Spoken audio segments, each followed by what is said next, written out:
Yes, ma'am. Mamalihog ko no ko, ma'am, no? Kung pakipasabot ko, no? Mahitungod dining kaimportante no? Sa itong hotline nga Unified 911, labi na sa mga katawhang Butuanons, ma'am. So, kani siyang atong programa, no? Kaning gitawag na to nga Unified 911. So, dugay na gid ni siya actually nga gipahigayon sa programa sa DILG. So, somewhat year to 2015, so ani-ana gid ni siya.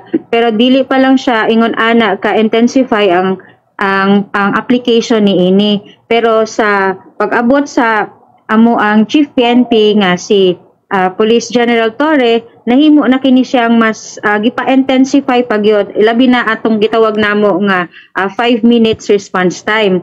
So ang pamaagi aning paggamit sa 911, so pag naatay mga caller no nga concerned citizen nga manawag ni ini, ipasa mo ni ini sa command center pod sa DILG nga naa dito sa Quezon City. So kani pod si DILG nga command center, ipasa po din niya dito direkta mismo sa sila na mo filter or mo tan-aw kung unsay mga concerned agency nga kalambigitan nga o hatagan nato og pagresponde. For example, kung sa criminality, so ipasa na niya sa command center pod mismo sa PNP. So kani po si PNP pag abot pod sa iya didto, siya na po dayon mo direct kung asa nga lugar or unsa nga AOR or nga istasyon katong nay mga panghitabo nga insidente. Pero naipangutan na, ma'am, kung halimbawa kung mogamit ka og cellphone, unya walay load ang cellphone, ma'am, makakontak ba ta, ma'am, ining hotline? Yes, sir. Makakontak gihapon na siya, sir, ang 911. So, para sa tuwa, ma'am, unsa kini sa importante, ako na itong ikumpara, ma'am, no, sa mga local numbers na to, compare aning Unified 911 na itong hotline. Mas dali ba kay compare sa mga local numbers na to? Yes, sir. Amang gihapon na nga to ang mga hotline numbers sa nagkalain-lain nga istasyon. So, activated man gihapon to siya. Pero usahay sa tumang dali, no, or napoy mga panahon nga usay malibog na ka, asa ka mo dial. So, muna nga, naani siyang 911 para mas mapadali ang ato ang paghatag, ang pagtawag sa concerned citizen o ang pagresponde pod mismo sa maong insidente. So direct man ni ma'am, no, ngadto na sa National Higher Headquarters ninyo ang makatubag taga Higher Headquarters unya adisir pa nila ibato kung diris butuan ang concern mutawag na pud sila sa atong yes, sir. Opsin diri. Yes, sir. Actually, dili na siya sa OPSEN na to, sir. Direct mismo sa Tactical Operations Center. For example, kung ang area is sa Butuan City Police Office, so diretso na siya. So, gikan dito sa PCC, sa command center nato sa PNP, diretso na din siya ilabog diri sa Butuan City Police Office. So, kana siya, murag, makita nimo nga taas kay siya nga detalyado, pero sa panahon nga gamito na to na siya, paspas na siya, sir. Paspas ang pag-transmit ana, ang pag-direct pud ana sa concern nga police units.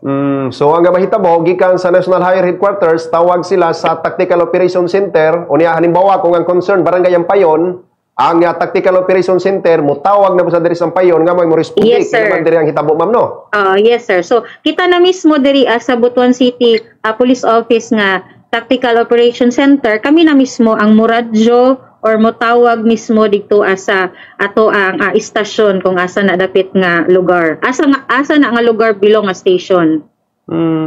Yeah. So ato nga nakita, ma'am, nga ang 5 minutes nga response call mahit gyud kay di man pwede, ma'am, nga magwala-wala tong pulis nga nasahin niya kay kung na dito ang nahitabo niya di sa makaresponde na siya pod mao'y makuanan, siya pod mao'y masantako ngadto na sa opisyal. Yes, sir. Actually, sir, naay monitoring gid ana ang kanang ato ang 911, no, pag sa ilaha mo agi ang tawag, monitor gina nila kung pila ka oras ang responde. Kung ang insidente na araw within sa AOR, dili siya traffic sa city dool ra, so makaresponde kita within 5 minutes. Pero napud tay usay gina-consider nga usay beyond siya sa 5 minutes, muna siya nga mag-explain dayon mi nganong nilapas mi sa 5 minutes, unsay mga dahilan nganong wala mi niabot sa insakto nga oras. Yeah, ma'am, usahay lagi ma'am, di malikayan gana po'y mga kanang mga way mga lingaw ba? Normal ba ma'am ganay manawag nga kanang bitaw mga prank ka mga tawag ma'am? Yes sir, actually sir naga-monitor pud sila ana sir. So gina-report na nila sa amo katong mga pila ka buok ang mga prank calls, pila ka buok ang mga nagtawag nga narespondihan gyud. So kana gina-address pud na siya sa among unit kana uban nga curious pud sila kung unsa nang 911. Okay. So at least klaro nga bisan og wala day tay load, pwede day ta makakontak sa 911 basta kay tinuod lang po ang i-report. Yes sir, yes sir. So kini siya ma'am, nag-start ni during the incumbent sa atong former PNP chief nga si General Torre unya gina-adapt na ni sa nagsunod nga liderato. Ano sir, mas gi-intensify lang siya ato sir, mas gipaklaro lang siya pero dugay na siya nga programa sa DILG. So at least dako ni gikatabang ma'am labi na kay paangat na pud ma'am mga Pasko sayod ta ma'am nga ang mga katawhan magdawat gadto na sa mga bonus ug uban pa unya daghan po'y mga badlungon nga sabay sa panahon gamit kayo ni ma'am at least makaresponde og dali ang atong mga kaubanan. Yes sir, no tinuod gid ni siya sir no kay para mas mapadali gid ni siya og mas paspas ang atong pagresponde. Kaysa sa mangita pa ka, magunahuna pa ka kung sa ito nga mga numero, at least 3-digit number na lang ginang inyong i-dial. So, basta kay gawa sa itong Unified 911 hotline, ang itong mga hotlines, ma'am, sa nagkadiyang mga police stations, mga activated gihapon. Yes, sir. Kay diha amang gihapon mi mo tawag, sir, kung nami mga follow-up nga mga with regard sa responde o unsa-unsa pa nga klase. So naagihapon na sila. So kung mag-change man gani og mga hotline numbers sa atong mga police station, mag-inform gihapon mi sa public. Kay dili gid pwede nga mawala na sila kay naagihapon na mga hotline numbers nila. Yeah, okay. Sige, at least salamat kayo. Niadako kayo ni og gikatabang pod ma'am, no? Labi na sa atong mga katawhang Butuanon siguro ma'am. Lastly na lang, pipila na lang ka mga adlaw ma'am, Pasko na gyud sa kanunay. Di na to malikayan nga doon na pipila nga nagdawat gadto na silang mga bonuses ma'am. Doon ay mga balibon og kamot ma'am nga mga kawatan nga padayon nga libod suroy. Unsay pahinumdom ni rin ma'am in behalf no sa atong City Director sa Butuan City Police Office para di mabiktima. So in behalf sir no sa Butuan City Police Office headed by our City Director Police Colonel Romel D. Villamor, so ang among pahimang no sa mga mulumulupyo sa Butuan City nga sa panahon nga moguwas gid sila sa ilang panimalay, i-sure gid nila ang seguridad sa ilang kaugalingon mismo magsugod kay ang seguridad nato nga ato ang i-secure sa atong kaugalingon dili nato mahatagan or dili nato hatagag tsansa ning mga naidaotang hunahuna nga makahimo sila og krimen. Kay kita mismo kabaluman ta nga wala sila chance gid mismo nga makahimo ana sa ato. So sa panahon nga mulakaw sila, moadto sila og mag-malls uban ang ilang pamilya.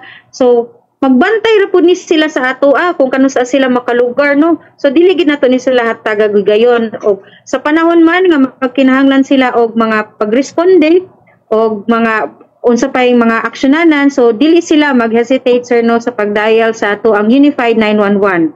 Kini siya para ni gipahimo nga mas mapalig-on o mas mapaspas pa ang pagresponde. Yeah. Ma'am, last din na lang to. Kumusta ma'am si assessment to niya tong gihimo nga exam ma'am sa PNPA? And so far sir, successful man pod sir no ang ato ang examination. So far ang results sir wala pa man pod mag-post ra pod na sila sir. Kung kinsa-kinsa to sila sir ang makapadayon or mulahutay dito sa sequential exam nila. Yeah, sige. With that note, once again, Police Lieutenant Joy March Tiuco. Ma'am, salamat kayo ma'am ha. Subling gayon nga amo kang nakauban diri sa Radio Butuan. Salamat kayo nimo ma'am. Mayong gabi. Yes sir, daghang salamat pod sir. Mayong gabi. Oh, God bless.